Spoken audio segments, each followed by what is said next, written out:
Untuk memudahkan pemahaman kita, maka kita langsung membahas contoh soal. Contoh soal di sini berhubungan dengan impairment untuk debt investment yang sudah dinilai sebesar amortized cost. Sehubungan dengan pembahasan sebelumnya, uji impairment itu biasanya diterapkan di jenis debt investment yang tergolong held for collection. Jadi contoh di sini adalah untuk jenis investasi held for collection. Di sini tertulis pada tanggal 31 Desember 2018, perusahaan bernama Meihu memiliki investasi dalam bentuk hutang atau debt yang dulu dibeli dengan nilai pari sebesar 200.000 yen. Investasi tersebut untuk jangka waktu 4 tahun dengan bunga sebesar 10%. Bunga itu dibayarkan setahun sekali dan pada akhir tahun. Di soal juga disebutkan bahwa bunga pasar atau effective interest rate adalah sebesar 10%. Nah, debt investment ini tergolong held for collection. Selanjutnya, kita disuruh untuk menentukan berapa besarnya loss on impairment. Tabel ini menunjukkan data investasi di perusahaan Meihu. Tadi kan disebutkan dibeli tanggal 31 Desember 2018 dan bunga diterima setahun sekali di akhir periode sebesar 10%. Maka pada akhir tahun 2019 kita mendapatkan bunga 20.000 yen. Demikian juga untuk tahun 2020, 2021 dan 2022. Jadi inilah yang disebut sebagai contractual cash flow, yang berarti secara kontrak kita akan menerima bunga setiap tahunnya sebesar 20.000. Kemudian di tahun 2022 secara kontrak kita juga menerima pelunasan sebesar pokoknya yaitu 200.000 dan kita juga menerima bunga sebesar 20.000, sehingga pada tahun 2022 kita akan menerima sebesar 220.000. Total cash flow secara kontrak akan kita dapatkan sebesar 280.000. Jadi jika kita menerapkan amortized cost seperti yang sudah kita pelajari sebelumnya, sudah jelas bahwa kita akan melaporkan investasi sebesar 280.000 atau sebesar amortized cost-nya. Namun di sini perusahaan menerapkan impairment test. Impairment test ini dilakukan karena pada tahun 2019 atau pada akhir periode tahun 2019 didapatkan informasi bahwa debitur menghadapi masalah keuangan. Sebagai dampaknya, kita harus melakukan estimasi untuk menentukan berapa kas yang akan kita dapatkan. Jadi di sini berhubungan dengan expected cash flow, tetap berupa estimasi atas kas yang akan kita dapatkan dengan memperhatikan informasi terakhir di mana debitur menghadapi masalah keuangan, sehingga kita akan mengaplikasikan angka yang tidak lagi 20.000 tetapi turun. Nah, di soal di sini sudah langsung disebutkan estimasinya turun menjadi 16.000.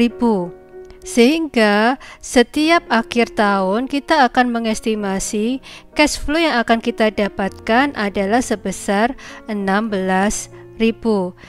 Akhirnya pada tahun 2022 kita akan mendapatkan pokok tetap sebesar 200.000 dan bunganya sebesar 16.000, sehingga total expected cash flow adalah 264.000, yang berarti nilai estimasi cash flow di sini itu lebih rendah daripada nilai kontraktual cash flow. Nah, di sini terdapat penurunan nilai sebesar 16.000 atau sebesar 4.000-nya setiap periode berdasarkan nilai pendapatan bunga yang seharusnya kita peroleh. Pekerjaan kita selanjutnya adalah menentukan berapa besarnya loss on impairment. Loss on impairment bukan bukan 16.000 ini, karena kita harus mengakui kerugian atas impairment sebesar nilai kerugian berdasarkan fair value, bukan berdasarkan nilai undiscounted amount yang sebesar 16.000 di sini. Jadi kita harus menghitung terlebih dahulu present value untuk nilai setelah impairment, yaitu berdasarkan 16.000. Karena perhitungan sebelumnya yang ini itu kan berdasarkan nilai sebesar 20.000. Sekarang kita harus menghitung present value-nya berdasarkan 16.000. Caranya sama dengan perhitungan kita ketika kita menghitung harga beli investasi. Di sini bisa kita lihat penerapan present value yang perhitungannya sudah kita bahas sebelumnya. Nah, contoh soal tadi kan bunga dibayarkan setahun sekali, maka di rumus ini ya langsung kita libatkan interestnya untuk 10%, N-nya 4, jadi tidak dibagi 2, tidak dikalikan 2.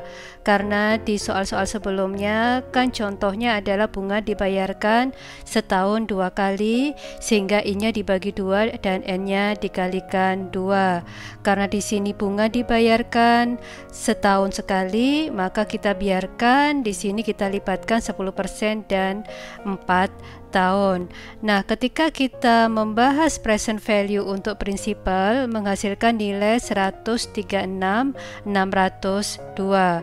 Kemudian kita menghitung present value untuk interest berdasarkan bunga yang estimated cash flow setelah impairment, yaitu 16.000, jadi bukan 20.000. Dari perhitungan ini menghasilkan present value interest adalah 50.717,85. Nah, berarti menghasilkan nilai investasi adalah 187.320.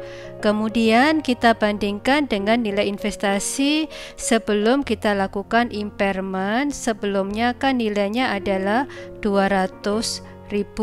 Sehingga di sini ketika kita bandingkan nilai yang terbaru atau nilai yang sudah memperhitungkan impairment itu lebih kecil daripada nilai sebelumnya, sehingga menghasilkan loss on impairment sebesar 12.680.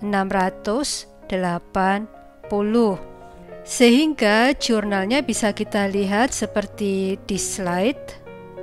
Loss on impairment pada allowance for impaired debt investment. Loss on impairment sebesar 12.680 dilaporkan di laporan laba rugi yang mempengaruhi net income, sedangkan allowance for impaired debt investment sebagai kontra account dari akun debt investment, sehingga nanti kita laporkan di dalam laporan posisi keuangannya. Jadi posisinya ini sama seperti ketika kita melaporkan piutang, di mana kontra akunnya adalah allowance for doubtful account. Jadi allowance for impaired debt investment ini akan mengurangi nilai debt investment. Sekarang kita bahas topik recovery of impairment loss. Masih merupakan dampak dari penerapan impairment di pembahasan sebelumnya. Di contoh itu kita melakukan impairment karena debitur kita mengalami permasalahan keuangan. Namun bisa saja kondisi ekonomi tersebut berubah. Contohnya terdapat peningkatan kondisi ekonomi debitur yang kita sudah impair tadi. Maka kita harus membalik jurnal impairment loss tadi menjadi debit allowance for impaired debt investment dan credit recovery of impairment loss. Jadi, seperti yang bisa kita lihat di slide ini, pada tanggal 31 Maret 2020, perusahaan ini sebagai investor menentukan atau memastikan kondisi ekonomi debitur itu membaik, atau dengan kata lain, resiko kreditnya turun. Perusahaan kemudian memutuskan untuk membalik jurnal impairment yang sudah dilakukan di tahun 2019 sehingga jurnalnya Allowance for Impaired Debt Investment pada Recovery of Loss on Impairment sebesar 12.680. Kemudian, apa yang selanjutnya kita harus lakukan di catatan akuntansi kita di tahun 2021 dan seterusnya? Karena contoh tadi adalah debt investment yang tergolong held for collection, maka kita akan tetap menghitung berdasarkan amortized cost, berdasarkan nilai pendapatan bunga yang sebesar 20.000, bukan lagi 16.000. Namun kita harus secara konsisten mengevaluasi kredit rating setiap debitur di akhir periode untuk mengetahui apakah kita perlu melakukan impairment test atau tidak. Jadi sama dengan apa yang sudah kita pelajari di AKM 1 terkait dengan piutang, reversal dari impairment loss tidak akan mempengaruhi carrying amount nilai investasi.